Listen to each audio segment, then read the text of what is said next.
Peter Credlin, live on Sky News Australia.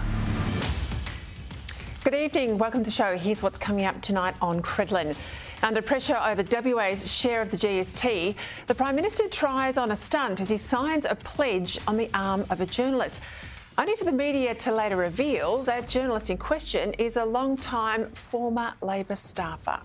Fresh concerns over what checks and balances are being done as we learn over 2,000 visas have been issued for people out of the Middle East to come to Australia, all declaring Palestinian citizenship. Plus more warnings that Labor's climate goals are going to hit shoppers yet again. Farmers are in the gun over the Albanese government's new mandatory rules for climate risk disclosure. The NFF says it's an absolute disaster, and I'll explain exactly why tonight. And the latest border protection fight that's broken out over the weekend as the people smuggling trade starts up again. Around 40 illegal arrivals by boat, and the Prime Minister desperately trying to argue that his government's up to the job as more doubts emerge. Well, the reason the boat got there is because the government has suspended or cancelled surveillance flights. That's the problem. So this is not a quick dash between Papua New Guinea and the top of Australia. This is a boat that has come undetected into the northwest of our country. But first, back in 2007, Kevin Rudd promised he'd be tough on borders, and we all know how that turned out. On Labor's watch, almost 1,000 illegal boats, more than 50,000 illegal arrivals and more than 1,000 deaths at sea before the Abbott government stopped the boats with Operation Sovereign Borders. With another boat full of people claiming asylum arriving on the West Australia coast last week, on top of the boat that arrived here last November, and the 11 other boats that have been intercepted since the election, so that's 13 boats so far, are we about to see another Labor government lose control of our borders? Today in Perth, the Prime Minister aggressively tried to insist that nothing had changed since the Coalition's time. People who arrive by boat get sent offshore. That's the measures we're put in place, together with boat turnbacks, redepositing people back in other places. Those measures are all in place. But of course, it has changed. The boats have started up again, and that is there for all to see. And we've got a leader, as we saw in this shocking response from Anthony Albanese on Friday, who is just not across the big issues that Prime Ministers must be. Prime Minister, we're hearing that an asylum seeker boat has arrived off to the Western Australian coastline. Do you know anything about that? I've been travelling in the car, so I'm not. I haven't been advised about that. So that's just wrong. Now, let me tell you, because I know how it works. I've been there with the Prime Minister. When a boat arrives or any other significant security threat is known, senior staff in the Prime Minister's office and the Prime Minister's department, now they get a call. Day or night, 2 a.m. in the morning, it doesn't matter, you get that call. And travelling in the car with the Prime Minister is always his security detail. More often than not, a couple of senior staff as well. Now, if the PM's phone wasn't on, the staffer gets the call. And if the staffer's phone is off, well, believe me, it's never off. You work for the PM, you've always got your phone on. Then the Federal Police will get a call, or the police car radio is used if all else fails. But more than that, before he did that press conference, the Prime Minister's office, all the media minders, would have been on the phone, checking back with the Canberra team about any issues likely to crop up from the media. So if by some miracle they missed the call in the car, they would never have missed prepping for that question in a press conference. Now, what you saw here was a weak tactic, one that Rudd often used when under pressure. Rudd used to say, and you'll remember, "Oh, I haven't read those reports. I haven't been briefed on that claim," or "I don't know what you're referring to," when, of course, the issue had been in the headlines all day. And that tactic to avoid media scrutiny is no more plausible today than it was in Rudd's time. Having been the Minister in charge of Australia's border security, Peter Dutton today didn't miss. You've got a Prime Minister who is asleep at the wheel. You've got a situation where Labor doesn't believe in Operation Sovereign Borders, and a situation, obviously, where they are going to lurch from one disaster to the next because people smugglers know that this Prime Minister is leading a weak and incompetent government. And look, he's right. People smugglers are testing Labor's resolve. It's true, as the Prime Minister claims, that Operation Sovereign Borders does remain in place, but that's more about the brand name than anything else, because temporary protection visas have long been abolished and the operational tempo of our border patrols seems to have diminished. Now, given what I know of the then frequency of surveillance flights over our seas to the north, it's hard to imagine a boat big enough to carry nearly 50 people arriving on our coast undetected while the Abbott version of Operation Sovereign Borders was at its height. It's inconceivable that a boat of this size, carrying 40 plus people, could make it to the mainland without there being any detection. And the Prime Minister carried on with some stupid story about his phone not working in the car and he couldn't be contacted. He was caught completely by surprise. If the government's serious about keeping our borders secure, it's clear that aerial surveillance does need to be increased, because every boat that gets here, even if the occupants then go on to Nauru, gives the people smugglers something to offer to thousands waiting in Indonesia for a chance at life in Australia. And that's the question, isn't it?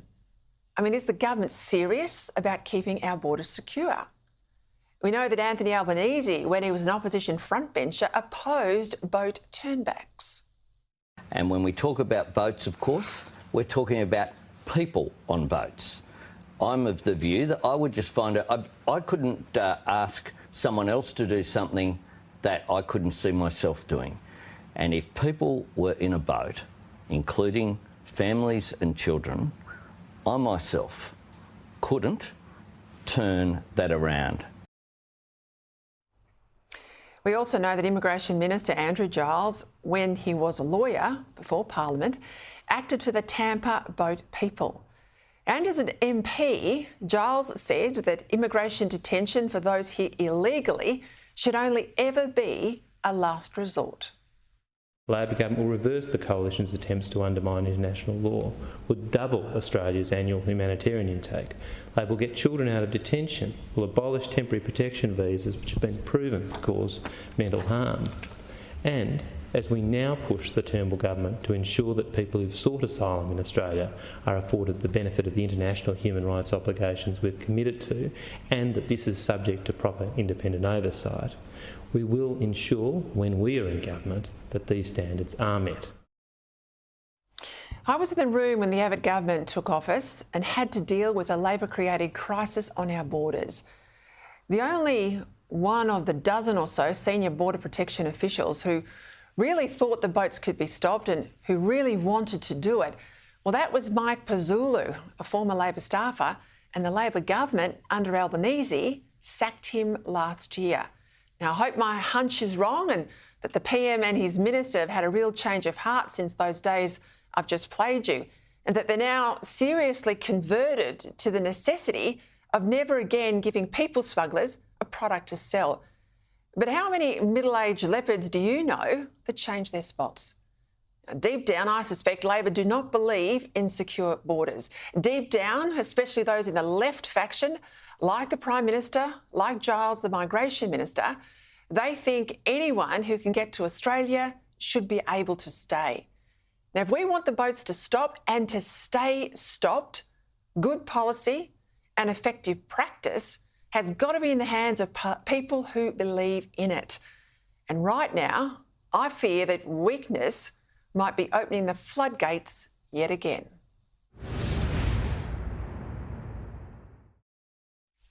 And look, that sorry news over the weekend that Russian opposition leader Alexei Navalny has died in prison aged just 47. Is anyone surprised, given that Vladimir Putin's opponents all seem to die prematurely from standing too close to windows, being out in a balcony, being in planes that get blown up, or getting stabbed with umbrellas, or in this case, suffering something called sudden death syndrome. Now, reportedly, agents of Russia's secret police arrived at Navalny's prison some hours before he died, and they turned off the CCTV. Again, who'd have thought they'd do that? One way or another, Navalny is now one of the Russian dictator's many victims. The oligarchs who wouldn't toe the line, the independent journalists, and the thousands of Ukrainian civilians who have been butchered in Putin's war.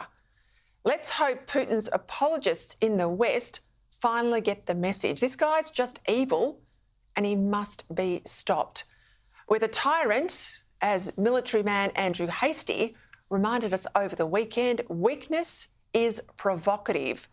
And we can't afford to be weak any longer with Russia, China or Iran. No parliament, but still plenty of headlines in Canberra. We'll go there now. Sky News political reporter Trudy McIntosh. The blame game is in full swing after last week's asylum seeker boat arrival on the West Australian coast. You've got a Prime Minister who is asleep at the wheel. The Prime Minister says that's wrong and plays right into the hands of people smugglers. Peter Dutton will continue to be a cheer squad for things that actually undermine our borders. The coalition claims Border Force funding cuts under Labor are to blame. Home Affairs figures show maritime surveillance flights were down by nearly 15% in the 2022-23 financial year. Patrol days also down by over 6%. Unless Border Force officers are working for free or they're buying boats for free, then that's the impact. Peter Dutton needs to stop acting in such an irresponsible, opportunistic way. Fresh from his broken tax cut promise, the Prime Minister feeling the heat in the West over the state's GST deal. So much so, Anthony Albanese inked his pledge not to make changes on a journalist's arm today at a press conference in Perth. We're going to have a stunt. Let's do a good one. Let's go to a tattoo parlour. We can get it tattooed on. Or I've got pens. Here you go. Here you go. Give us your arm. Come on. And Coalition MPs rally behind Perrin Davey after she admitted to drinking before attending a Senate committee. The Nationals' deputy leader appeared to slur her words and told Sky News over the weekend that she'd had 2 glasses of wine. She was fully coherent in terms of the questioning that she put forward. It was a long day, and I think we all slur our words from time to time. There doesn't seem, though, to be any appetite to bring in alcohol testing, as proposed by Teal MP Zali Steggall. You are going to have instances from time to time. Now, that doesn't excuse it, but it says that 99% of people are doing the right thing. The truth is most parliamentarians don't drink at work. Fresh from his own drinking incident. I've given up 2 things for Lent. One is drinking, the other one's talking about other people. Trudy McIntosh, Sky News, Canberra. Look, after those 39 asylum seekers were discovered in Western Australia late last week, Australian Border Force officials fear that people smugglers are getting ready for a new assault on our coastline. It's believed people smugglers are investing in faster boats and better technology to get people to the mainland undetected. For more on this, I'm joined now by National Editor for The Australian, Dennis Shanahan. Well, I hate to say we're back here on this issue again, Dennis. 39 men we know now are from Pakistan, Bangladesh and India. They told locals they wanted to get to Sydney to work. They wanted to then send the money home to their families. The concern here, of course, is these arrivals as an issue are a massive Achilles heel for Labor. But worse is I don't think there's many voters out there, Dennis, that have got confidence that Labor can manage their way through this. We know patrols are down from where they were last year. And we know that there's also a train wreck on the front bench in the form of Andrew Giles and Claire O'Neill. I think there's a lack of confidence that if this genie gets out of the bottle yet again, that Labor can put it back in. Well, Peter, this is clearly a growing problem. We've had 2 boats actually now reach the mainland, the first time in a decade on the northwest coast. A large number of people are there. This will only add to the sugar on the table as far as the people smugglers are concerned.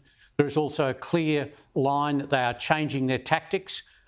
Interestingly, and people smugglers are a global industry, what's been happening in the United States is that with the increased patrols to stop people coming across the border in Mexico, people are now using fast boats to bring people onto the beaches in California. So we're actually seeing a change in tactics globally, and this is bad news for Australia because we've actually had a decline in the number of aerial surveillance and naval patrols. So ultimately, if there are more people are trying to get to Australia, fewer ways to actually stop them, then it is going to happen. But I think the real danger for Labor here is that these couple of boat arrivals have actually acted as a great symbol on the big problem of immigration, the broader problem of immigration.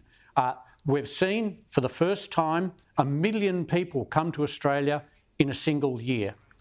People are feeling the pressure. They feel it as part of the cost of living pressure. People feel squeezed in the major cities, particularly Sydney, by feeling that there are more and more people coming. They feel it just in transport and housing particularly.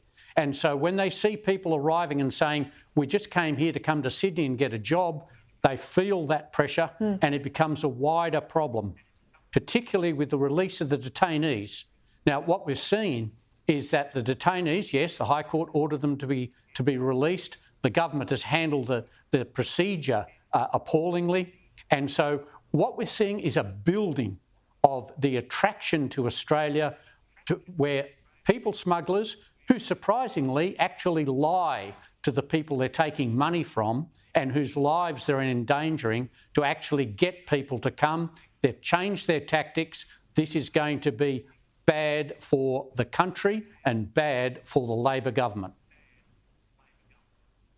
I call out the Prime Minister, though, today, Dennis. I mean, trying to make it all about Peter Dutton, saying he has no right to speak about this issue if he continually talks about it in the media.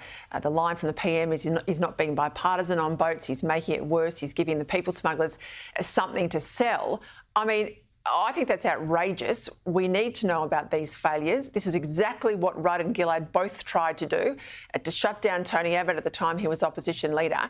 And when he got in there, and we were told, and I'm not breaching confidences here, but we were told by officials it was such a closely run thing that we were able to stop the boats that time with a whole new Operation Sovereign Borders. And they said to us, we feared that if we couldn't stop them now, we would never be able to stop them. They know what's happening around the world. We can see what's happening in places like Italy and the UK. And Australia, I have to say, I mean, this is a huge warning tonight, are on the tipping point yet again. Well, that's right, Peter. And I interviewed Kevin Rudd just before the 2007 election and asked him, would he turn boats back? And he said yes. After the election, he didn't. And this is the problem for Labor. The public are very suspicious of Labor and very suspicious of Anthony Albanese and certainly Andrew Giles when they say they're going to do, the top priority is to protect the Australian community. What about that stunt from the Prime Minister today? I mean, you know, first of all, that thing on Friday, I played it there where he sort of says, oh, well, I was in the car. I don't know about this boat arrival. I mean, that is just a joke, right? That's a weak tactical game. I think he's come off worse about that than trying to hide from the truth. But then today, you know, this question he gets about the GST, do you guarantee WA's share of the GST? He has this sort of play game with the journalist, comes over on Texter, signs a pledge on the journalist's arm. Well, we find out the journalist is a former, you know, senior Labor staffer. He's now back working in the media. But this is the stuff that just doesn't fly. Well, no, and I have to say, I actually admire Anthony Albanese's brazenness. He's got more brass than a brass monkey. He actually just goes out and says things like, I'm sorry, I was in the car, and we're all expected to believe this. He's also referred to the fact, there were boat arrivals under Peter Dutton. There were people wandering along the beaches in Queensland as if they'd arrived on the Gold Coast. One small boat arrived on the tip of Cape York from New Guinea. It is just amazing what he will do. The stunts. Well, the other thing is this underlines this stunt with the journalist. I think probably a bad look for the journalist, particularly since he's a former Labor staffer. But look, you know, what they were actually saying was, oh, well, Prime Minister, we don't believe you about the WA GST deal. And he had to then write it on the journalist's arm. to prove that, and then he suggested he get a tattoo. Well, I think that this is, it also illustrates the fact he wasn't talking about the tax cuts. He was talking about the WA GST and the fact that the WA government or people weren't believing a decision that had already been taken on the WA GST deal. And while it's bad policy, it's bipartisan, it's going to happen, and yet he had to write it out to convince people that it wasn't going to change. But that's what happens, Dennis, when you start fibbing and backtracking as he did on the stage 3 tax cuts. You know, he said it 100 times. Imagine if you, Dennis Shanahan, had started putting tattoos all the way down your arm every time he said he wasn't going to touch those stage 3 tax cuts. If that's the measure, you should have a whole arm of bad ink there. And this is the problem he's got. They don't believe him on boats. His words sound hollow. Look at Labor's old record. They don't believe him now on these tax cuts, or in this case, the GST pledge, because he has proven to be a guy who can do a backflip like a gymnast. That's the difficulty he's got. And we've got Dunkley coming up. We'll see where things are on the 2nd of March. I know Labor are trying to sell it in that this is a test for Dutton if they don't win the seat. It's a 6%er. And I might add the incumbent Labor MP was very popular. She died in office. I suspect there's some level of a sympathy vote. How are you reading this one? Oh, look, I think it'd be very tough for the Liberals to take this from the government. If they do, it will be an absolute disaster for Anthony Albanese. It would mean that he spent all of this money on tax cuts for so far being able to tread water after going backwards last year. So he's just treading water.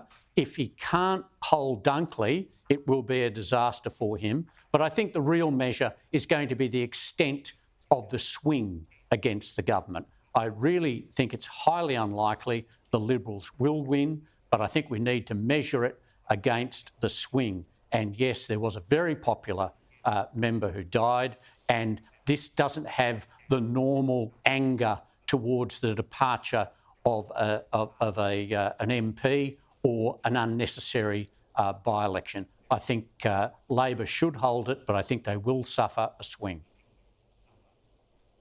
Yeah, just for people at home, 2 times recently the seat of Aston and also the seat of Canning, both government-held seats. The MP died in office. They were both retained by the government. Dennis, thank you. Great to have you as always. Just so you know too, the Dunkley by-election pre-polling opened today in Melbourne. All right, the conflict in Gaza continues, as you know, but we're staying with immigration. This is an immigration angle. Listen to this. DFAT has revealed, this is Department of Foreign Affairs and Trade, that the federal government has so far helped 207 Australian citizens, permanent residents, and others get their family members out of the region.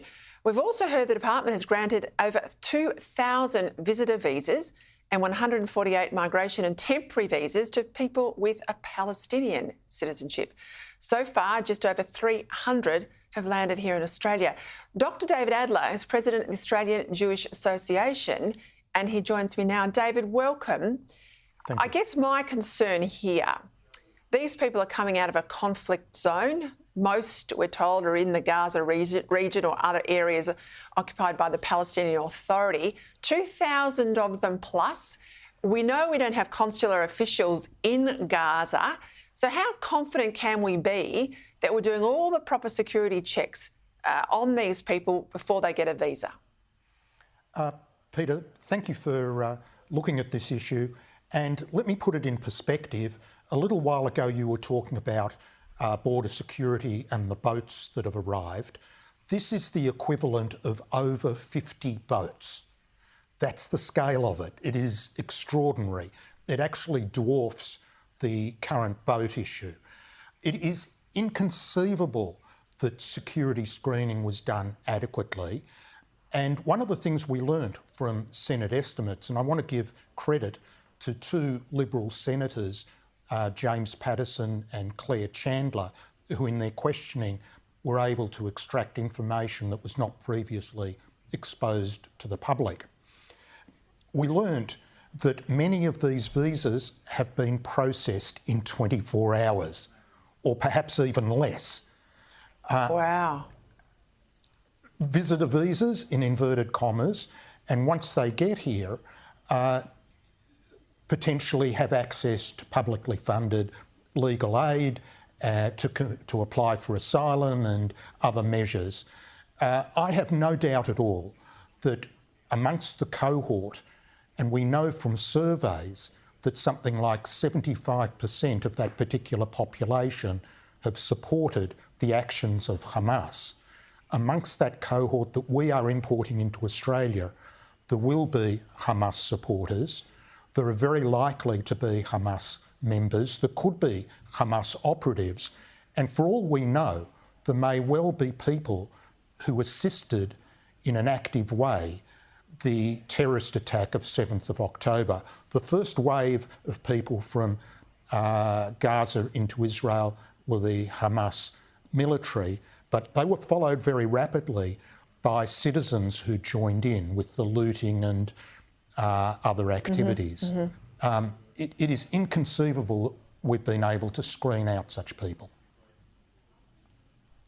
And of course, history shows, David, that there's often a push after these terror events to get the senior militants out or those connected to them into safer ground so that they can then do their worst and their damage all over again, that they want to preserve their operatives and basically make the ordinary citizen, the human fodder, or the cannon fodder. One further observation worth making, Peter, is that none of the Arab Muslim countries are taking these people. Not Egypt, not Lebanon, not Syria, not Jordan, or the others in the Middle East. Perhaps they are more aware of the security risks than bureaucrats in Australia. David, and I remember going back and looking at this when it was announced by Penny Wong just after the atrocities that they would take people out of the Palestine areas. They were online applications, and she made the point that they've got no consular officials to do the necessary checks in Gaza. Do you know if it's still an online application? Because that also is something you can drive a truck through. Not only is it online, but there are groups in Australia assisting the application and talking about it on social media groups. So there are already activists assisting in the process of bringing people from Gaza to Australia. All right, well, let's assume many of these people have good intentions and are good people, but let's assume there's some bad eggs in all of these 2,000 coming here. We already know, particularly in parts of New South Wales, we've got some problems in mosques. We also saw a lot of people raised in Australia screaming out their hate on the forecourt of the Opera House not so long ago. How concerned are you to hear today that there's only 2 convictions made under the New South Wales hate speech laws and both could be soon overturned? People are saying that these laws are inoperable. How is it that we've got so many hate preachers in this country? They're allowed to get out there and spew their venom at a mosque. But I think worse than that, these lectures also go up online. They're spread far and wide, David, and there appears to be absolutely no consequences. You're right. And we do have existing laws concerning incitement of violence. And if you're advocating the slaughter of Jews, for example, in a mosque, you would have thought that easily crosses the line. I actually think the more that I look at it, we don't so much have a problem with the law as we have a problem with the law enforcement. And we've seen differentials in the way the law is applied in a range of related activities. We saw a group of neo-Nazis on their way to the city on Australia Day. They were stopped by New South Wales riot police so they can act. But then the Opera House example, it was the Jewish people who were told to stay away and the city was essentially handed over to the mob. So there are numerous other examples of what appears to be differential application of the law, and I think that's something that we need to consider and look at and wonder if there might be some sort of political oversight that is lacking or instruction to the police. Will, David, I think it's political will. Yeah. All right, we'll leave it there. Thank you. Thank you for your concern. I share it with you tonight. 2,000 visas granted to those with Palestinian citizenship or identifying as Palestinian, and I am concerned we don't have enough checks done on those people. All right, after the break, the Prime Minister says nothing's changed on border security, but given the calamity of those free detainees, I'll show you why those words are hollow. Plus, farmers gearing up to battle the government over its latest climate policy. It simply means that farmers are going to drown in red tape and more of them will walk off the land.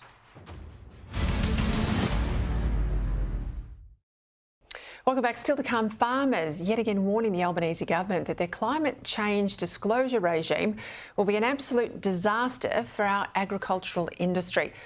But first, let's go back to the political storm, the 39 foreign nationals arriving by boat. The coalition rightly targeting Labor over what's been one of their biggest policy failures to date. The Prime Minister, though, today quickly trying to downplay it all, says there's not really a breach of our northern borders. Everything's in place, he says, trying to reassure you that Labor aren't like they were when they were last in government. The men now have been taken to Nauru, but as we've seen with Labor, what confidence is there that they will stay there? Joining me now, Shadow Immigration Citizenship Minister Dan Tehan. Well, Dan, welcome. I mean, you and I had a front row seat to this calamity on our borders, the deaths at sea, the boats, the waste, the monumental budget waste. Last time you were in opposition, this looks ominously to me that the people smugglers are back in business. It does, Peter, and what we've seen is them get to the mainland. And as you know, when we were in government, we stopped boats getting to the mainland. We were able to get all the children out of detention. We worked tirelessly to stop the boats, and yet here we are seeing it again. And the thing that really concerns me is we don't know what sort of boat it was that dropped these asylum seekers on the coast. We don't know how long they were staying there for. There is a complete vacuum, and I think that is the most concerning thing, because we know the people smugglers are always looking to adapt, and it seems like they've adapted. And because the Albanese government has cut resources to Australian Border Force, it seems that they now haven't had the wherewithal to be able to deal with this. And that is deeply concerning, because until we know what actually happened, how they're going about doing what they're doing, we can't stop it. I want to pick up that point about the boat type, because I think that's been missed by most in the media. What we've seen in Europe, in the Channel, and we've certainly seen it in elsewhere, some parts of Italy, they're using like military rib boats, inflatable boats, exceptionally fast. I mean, there's not a lot of distance between our nearest neighbours in the Australian northern coast. We know without the air surveillance, a lot of people could slip in there before locals would pick it up. Is that the concern, do you think, that they're using, faster paced military type boats, not the leaky old vessels of a decade ago? Absolutely. I think that's got to be of serious concern, because it seems like they've been able to get these asylum seekers in onto the coast. They've told them to wait for 2 or 3 days before they then move, and they've then been able to go. And there is no trace of them. And this is the really concerning thing, because we've seen $600 million taken out of Border Force's budget. We haven't seen any sort of commitment to keep updating their technology, whether it be surveillance or what they use on the sea. And I think what we've seen is the level of sophistication and investment that people smugglers are using isn't being matched by what Border Force are using, and that is the real concern. And until we know exactly what is happening, what sort of boats they're using, how they're going about it, then the worry is we're going to see more. On Friday, the Prime Minister tried to get out of the questions from the media on this boat arrival, saying he doesn't answer the phone in the car. I mean, I can't believe he tried that line, but he did. And then on Saturday, he was out in the media trying to appear tough. Have a listen. Our position on Operation Sovereign Borders is very clear, and that people who attempt to arrive here by boat will not settle here. Now, you can talk about Nauru all you like, Stan. We know that that's not what's being marketed to the people smugglers. It's not Nauru. What's being marketed is the fact that there's 149 of them out of jail, on the street, on welfare. That's the sort of messages that go back to people smugglers. And then you've got Claire O'Neill, the Home Affairs Minister, Andrew Giles, Immigration Minister, both of them absolutely at sea here on this issue. They've been bleeding on it now for months. Who has confidence that these guys can turn this around? Well, I don't, sadly, and I would imagine most of your viewers don't, Peter. It's just been a calamity from woe to go. You know, we had Andrew Giles, the Immigration Minister, before the final High Court case. His office met with the legal counsel from the Home Affairs Department, yet for those 3 meetings, he didn't even bother to turn up. As a matter of fact, he was able to go to a voice rally, both in Canberra and in London, rather than go to a meeting with the legal counsel from the department. So it is one calamity after another, and I don't think people do have confidence. And I think the people smugglers have seen this. They've seen that Minister Giles can't answer a simple question. They don't believe in it, Dan, though. Sorry to interrupt you. I mean, the other issue, it doesn't matter how many Navy you put on the borders, it doesn't matter how many boats you have. They fundamentally, Labor, do not believe in border control. They think it should be open slather, particularly if, like the Prime Minister and Andrew Giles, that are in the left faction. This is the fundamental problem. They do not believe in it. I think you're absolutely right. And as you know, Andrew Giles did Anthony Albanese's bidding at the ALP National Conference when they opposed turnbacks. And, you know, as you know, that is an absolute key pillar of defeating this. So you have to have the will. And the fact that the Prime Minister, you know, wasn't answering his phone on Friday. I mean, what do you think the people smugglers make of that? A weak Prime Minister, a weak Immigration Minister, a Home Affairs Minister who seems hell-bent on just producing reports going back a decade rather than doing her day job. They must be looking and just saying, if we're sophisticated, if we adapt, we know that we can get our trade up and running again. And that is the really, really worrying thing about this, that we look hapless and hopeless and the people smugglers have gone, OK, let's step in to exploit this again. Not answering your phone, it's sort of Biden-esque to me. Thank you, Dan Tehan. All right, let's go now to the critical economic powerhouse that is agriculture. Remember a few years back, we were close to a recession. The one thing that kept us out of a recession is in a particular period of economic analysis, agriculture kept its end up. The NFF, the National Farmers Federation, though, are worried that Labor's mandatory climate reporting regime will be an absolute disaster for farmers. That's their comment today. This scheme will force farms to disclose their climate impacts. Now, the worry for farmers is they'll also be forced to include indirect emissions. So this is emissions not generated on the farm, but all the way along the supply chain as you get the beef or the horticultural product, all the way to the supermarket and on the shelves.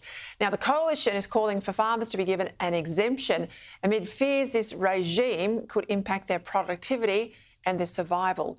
Joining me now, the Australian's Environment Editor, Graham Lloyd. Now, it's bad for farmers, means it's bad for all of us if it's bad for farmers, not just, you know, at the shop, store, a grocery sort of end, Graham, but also obviously at the broader budget end. But this all goes back to Scope 3 reporting requirements. Now, I'm not 100% sure everyone really understands how they work, how deadly they are, I guess, for something like the farming sector. Explain to us what Scope 3 means in the case of agriculture. Well, good evening, Peter. As always, the devil is in the detail, and in this mandatory reporting, that detail is the Scope 3 emissions. These are emissions that are caused by all the companies and operations in the supply chain to a company, and all the companies that use the products that company makes.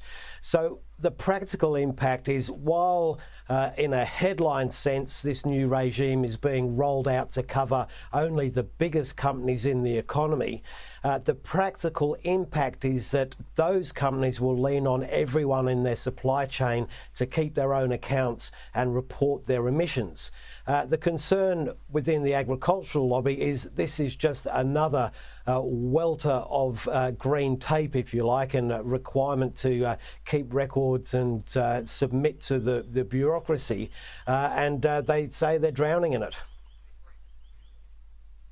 The NFF today said this is an absolute disaster, their words, for farmers. Now, how true is that statement? Well, I think certainly for the smaller farmers, this is likely to be one impost too many. What you're seeing really with the entire architecture of carbon reporting and what have you is that it suits the big end of town, the superannuation funds that administer trillions of dollars, the big banks, the big corporations. They can all pass the costs on to someone else, and at a sort of farm level and a family farm level, it's just very difficult to participate. Look, we've always known, once they hit electricity, and they have, once they hit transport, we can already see what's happening in relation to the car types we drive. Agriculture was always next to come under fire. But short of culling, methane emitting ruminant animals, short of culling herds, there's not a lot we can do other than shut down our farmers. Now, we can see what's happening overseas, particularly in Europe. Farmers are taking to the streets. I mean, you watch carefully what's happening overseas. This is a huge issue, isn't it? Oh, it certainly is, and I think the farming community through Europe, particularly in places like France, has always been very vocal, but they've been outraged over recent months about the imposts of the sort of climate policies that are being put on them, and they've blocked the streets, they've clogged the cities, and they've got a bit of a result from the political class, which has sort of woken up and said, well, we really need to pull things back. And the issue is it's very ideological. People will talk about a meat-free diet because it might be their preference and they want to push it onto other people.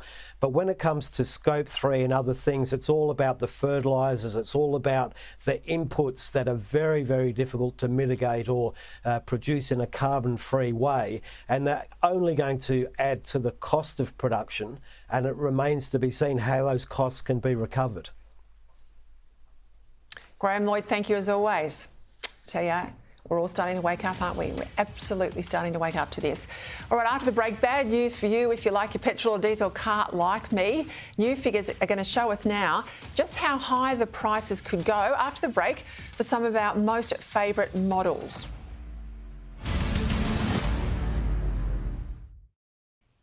All right, let's bring in my panel for tonight. Sky News contributor, former Howard Government Minister Gary Hargreaves and LNP MP Keith Pitt. Well, gentlemen, it's a Monday. I'm always delighted to have your company. Keith, this EV car issue collision course, we're headed on this one. More information out today. SUVs, popular utes, all the stuff we want to drive could cost us up to $25,000 more per vehicle within 5 years. Even hybrids, they say, could be hit with a $5,000 price hike. Now, this is an attempt, isn't it, to force us into what we don't want to buy with our own money? Well, that's exactly right, Peter. Once again, it's all about how much things will cost, and Anthony Albanese and Chris Bowen simply don't care. I mean, a Toyota Land Cruiser now is about $120,000, roughly the GXL, the standard model. It takes about a year to get one, if you can secure one. And now not only will it cost potentially 20 grand more, if they sell too many, they can't sell any more because they'll breach the cap. I mean, for those of us that live in the regions, this is an essential part of life, essential part of work. Battery cars just don't work for them at all. I mean, we checked some numbers the other day. Cole Boyce's electorate in Emerald, they've got about 25,000 registered vehicles there. Guess how many EVs in Emerald are registered right now? It's a duck egg. 0. Not a single one. Yeah, I'm just doing the mental maths. My sister and her husband run a dairy farm down near Warrnambool, and I don't think, I'm going through all the cars around the property, I don't think there's anything other than a sort of Toyota truck-like SUV. I mean, this is where people are going to be hit really hard. Gary, Woolies, a back down of sorts or an admission of sorts, as CEO Brad Banducci has told the Financial Review today. The customers, surprise, surprise to the CEO of a supermarket, they want value. They don't want broader conversations, meaning this is him finally fessing up that the Australia Day debacle, well, let's hope it's an end to virtue signalling. Let me tell you, I think a lot of people want him gone more than anything else because there's a lot of people not going to forgive Woolworths for where they've been over the last couple of months. You know, and my first job was packing groceries at Woolworths at Mount Gravatt almost 50 years ago as a teenager, pocket money that I earned there. So my family has been a Woolworths family for generations. Guess what? Not 1 cent of our family's money has been spent in Woolworths store ever since Banducci's brain implosion with this whole rubbish about Australia Day. So I think a lot of people are really fed up to the back teeth with all of this. Peter, this is a store that used to fly the Australian flag as part of its logo. It's 100 years old this year, Woolworths, as a company. And the 4 founding people who founded the store in George Street in Sydney, and the second store, by the way, was Queen Street in Brisbane, they would be rolling in their collective graves over the way this bloke has destroyed this company. I'm finding Coles and IGA and Aldi, pretty good, actually. So Banducci's got a problem. The board's got a bigger problem. I think he's in trouble. He's got to go. Look, I'm with you. Woolies was my favourite too, and I haven't set foot in there ever since that whole Australia Day debacle, and I don't suspect we're the only ones. Keith, let's go to Victoria. The government down there is hitting people pretty hard with a massive spike in land taxes, property taxes, stamp duty, etc. But we learned today at least 28 foreign-owned businesses have got an exemption from paying the stamp duty that every other taxpayer that lives in Victoria has to pay. The government says this is taxpayer confidentiality. We can't tell you who they are, but surely they're foreign companies. Well, we've got a right to know. Well, Peter, the word of the year last year was clearly transparency. This is what the Teal party used to get themselves elected. And now we find in Victoria, they won't tell you who's getting an exemption. So let's just picture this, and this is completely assumption. It's not based on anything at all. Imagine if those companies are all registered to potentially one individual, or they come from one country, and they're getting a significant advantage over others. I think that the Victorian government's got a real problem here. This is something they'll have to deal with. Because there is real potential here for conduct of the type that none of us want to see. Now, there may be nothing to see here whatsoever, but I think this is a real problem, and we know what's happened in Victoria previously, Peter, and we don't want to see that type of behaviour inside of governments. Given how much the former Premier loves China, I'll be interested to know the nationality of some of those countries. But anyway, Gary, the Institute of Public Affairs, they have found that a majority of the VCE English reading list, this is the books that our kids learn in Year 11 and Year 12, are woke books. And the way the whole course is structured, you've got to do at least 2 of the woke books. The IPA found 19 of 36 texts, so 53% can be considered woke, and they push ideologies like critical race theory, decolonisation or gender theory, and only 6 are part of the Western canon. So the historical books that have made the West what it is. Why on earth are we doing this to ourselves yet again? Well, I think we can save Australia one family at a time, but I think it's important parents actually, if the schools won't offer it, give their kids the chance to have a look at what we used to call the classics. And you're right, Peter, it's delivered where we've got to now in the world, but now we have this deliberate, systemic and systematic destruction of Western culture. Apparently we're all bad. Anybody who looks like me, well, we should just be rounded up on suspicion. Pale, male and stale. We are bad people. We've apparently done nothing of any great consequence. But you resemble it as well, Keith. But, in the end, Peter, what we have to do is save Australia one family at a time. The school system is broken. People are walking out. In Queensland, I see now the numbers of people leaving state government schools, going to the Catholic and independent schools, means that there's been a 5,000 person reduction in the projected numbers of schools in Queensland. That's just another statistic. So people are voting with their feet and getting their kids out, trying to save their kids because they're being made to feel bad about the stuff that's actually delivered the country they live in. And no one's batted an eyelid about Captain Cook getting hacked up in Yarra Council in Melbourne. I don't know, why is that council still in existence? Sack them, get rid of them, fix this stuff up. We've got to know our history or we're doomed to repeat it. Listen to you two, pale, stale males thinking you're an endangered species. Try and be a conservative female. I reckon we are far more scarce on the ground.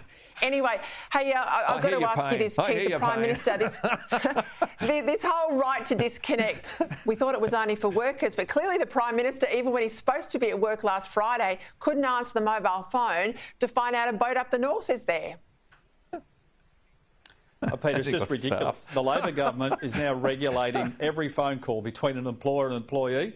My 80-year-old father, almost 80, rang me last week and says, does this mean I can't ring the workforce to say don't show up in the morning because it's rained or the mill's broken down or we haven't got bins and we can't start till later and, in fact, take your kids to school? Yeah. This is just, it's madness. Over the top. It is madness. Got to leave it there, gents. Thanks, as always. See you next week. That's it for B. See you tomorrow night at 6. Here's Andrew.